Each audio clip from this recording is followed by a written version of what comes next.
दुर्वासा ऋषि और कल्पवृक्ष की कथा। पौराणिक कथाओं के अनुसार दुर्वासा ऋषि भगवान श्री राम जी के दर्शन करने के लिए अपने 60,000 शिष्यों सहित अयोध्या नगरी को जा रहे थे। तब रास्ते में जाते हुए दुर्वासा ऋषि ने सोचा कि मनुष्य का रूप धारण कर यह तो साक्षात विष्णु जी ही संसार में अवतीर्ण हुए हैं, यह तो मैं जानता हूँ, परंतु सांसारिक लोगों को आज मैं उनका पौरुष दिखलाऊंगा। अपने मन में ऐसा विचार करते हुए वे अयोध्या आए और अयोध्या नगरी में प्रवेश कर सबको साथ लिए भगवान श्री राम के भवन के 8 चौकों को लांघकर पहले सीता माता के भवन में पहुँचे। तब शिष्यों सहित दुर्वासा ऋषि को माता सीता के द्वार पर उपस्थित देख पहरेदारों ने जल्दी से दौड़कर भगवान श्री राम को इसकी सूचना दी।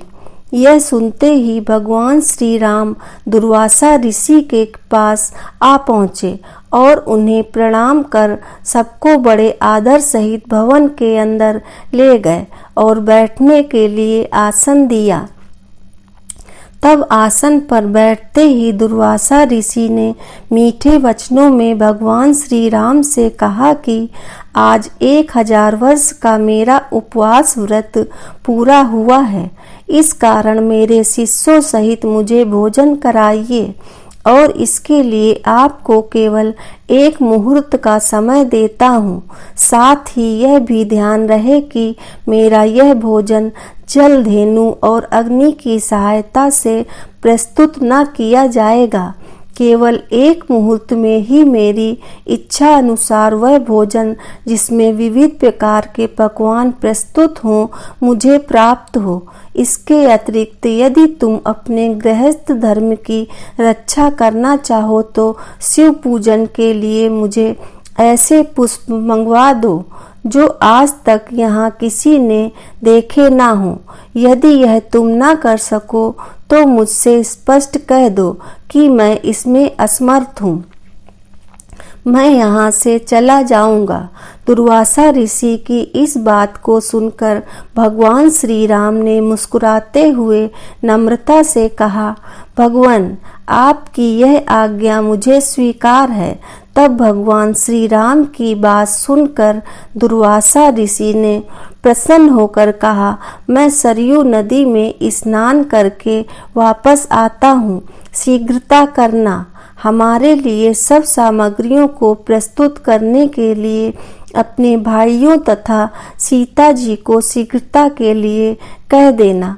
भगवान श्री राम ने कहा, अच्छा आप जाइए, स्नान करके आइए। दुर्वासा ऋषि स्नान करने चले गए। भगवान श्री राम चिंतित हो गए। लक्ष्मण, भरत, शत्रुघ्न और माता सीता तथा सब के सब व्याकुल होकर भगवान श्री राम की ओर देखने लगे कि महर्षि ने तो इस प्रकार की सब अद्भुत वस्तुएं मांगी हैं, इसके लिए देखें कि अब भगवान क्या करते हैं, क्योंकि बिना अग्नि, जल और बिना गौ के उनके लिए किस प्रकार से भोजन प्रस्तुत करते हैं। तब भगवान श्री राम ने लक्ष्मण से एक पत्र लिखवाया, फिर उस पत्र को अपने बाण में बांधकर धनुष पर चढ़ाया और छोड़ दिया। वह बाण वायु वेग से उड़कर अमरावती में देवराज इंद्र की सुधर्मा नामक सभा में जाकर उनके सामने गिर पड़ा। उस बाण को देखकर देवराज इंद्र व्याकुल हो गए कि यह बाण किसका है। फिर उठकर देखा तो उस पर भगवान श्री राम का नाम लिखा हुआ था। फिर उसमें बंधे हुए पत्र को खोलकर पढ़ा। पत्र खुलते ही वह बाण फिर से वहां से उड़कर भगवान श्री राम के तरकस में आ घुसा। उधर देवराज इंद्र ने उस पत्र को सभा में बैठे हुए सब देवताओं को सुनाया। उसमें लिखा था, देवराज इंद्र, स्वर्ग में सुखी रहो, मैं सदा तुम्हारा स्मरण करता हूँ, परंतु मैं तुम्हें आज एक आज्ञा देता हूँ। आज 1000 वर्ष के भूखे दुर्वासा ऋषि अपने 60,000 शिष्यों के साथ अयोध्या नगरी में आए हैं। वे ऐसा भोजन चाहते हैं जो गौ, जल अथवा अग्नि के द्वारा सिद्ध न किया गया हो।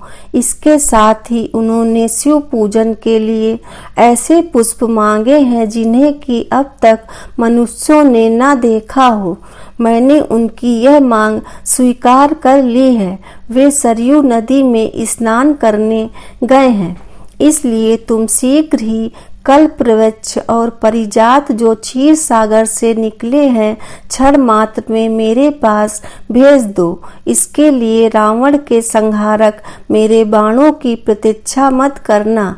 यह पत्र देवताओं को सुनाकर देवराज इंद्र तत्काल उठ पड़े और कल्पवृक्ष तथा परिजात को साथ लेकर देवताओं सहित विमान में बैठकर अयोध्या नगरी में आ पहुँचे। लक्ष्मण जी ने देवराज इंद्र का स्वागत किया। देवराज इंद्र ने भगवान श्री राम के पास पहुंचकर परिजात और कल्पवृक्ष को भगवान श्री राम को अर्पण किया। इतने ही में सरयू तट से दुर्वासा ऋषि ने अपने एक शिष्य को भगवान श्री राम के पास भेजा कि तुम जाकर देखो कि श्री राम इस समय क्या कर रहे हैं। मैंने जो आज्ञा दी है उसके अनुसार कुछ अन्न अब तक बना है कि नहीं, अब तक वैसे ही चिंता मग्न है या कुछ कर रहे हैं। यदि मेरी आज्ञा अनुसार पकवान प्रस्तुत कर रहे हैं तो अब तक कितनी सामग्री तैयार हुई है, यह सब तुम चुपके से देखकर वापस मेरे पास आ जाओ। तब जो आज्ञा, ऐसा कहकर वह शिष्य श्री राम के भवन में आया। देखा तो कल्पवृक्ष और परिजात से युक्त देवताओं की मंडली में मर्यादा पुरुषोत्तम श्री राम विराजमान है। यह देखकर उस शिष्य ने शीघ्र ही दुर्वासा ऋषि के पास जाकर यह समाचार कह सुनाया। शिष्य की यह बात सुनकर दुर्वासा ऋषि को आश्चर्य हुआ। जल्दी से स्नान कर शिष्यों को साथ लेकर दुर्वासा ऋषि भगवान श्री राम के भवन में आ पहुँचे। दुर्वासा ऋषि को आते देखकर देवताओं सहित भगवान श्री राम ने उठकर उन्हें तथा उनके सब शिष्यों को बड़े आदर के साथ प्रणाम किया और उत्तम आसन पर बिठाकर माता सीता तथा लक्ष्मण आदि के साथ उनकी पूजा की। फिर जिन पुष्पों को मनुष्यों ने अब तक नहीं देखा था, शिव पूजन के हेतु परिजात के उन पुष्पों को भगवान श्री राम ने दुर्वासा ऋषि के सामने प्रस्तुत किया। उन पुष्पों को देखकर दुर्वासा ऋषि को एक बार तो आश्चर्य हुआ, लेकिन मौन भाव से उन्हें ग्रहण कर शिव जी तथा अन्य देवताओं की उन पुष्पों से पूजा की। फिर उसी क्षण भगवान श्री राम ने लक्ष्मण तथा माता सीता आदि को सब भोजन परोसने की आज्ञा दी।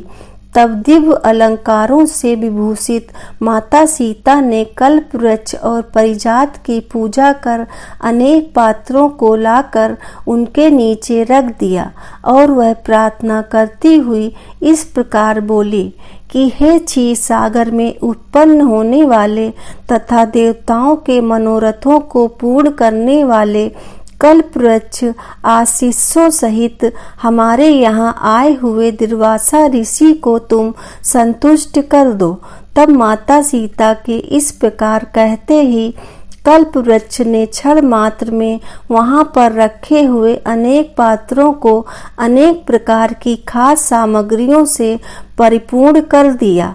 फिर तो उन सब अन्नों को उर्मिला सहित सीता ने सुवर्ण के पात्रों में रखकर दुर्वासा ऋषि के समक्ष परोस दिया।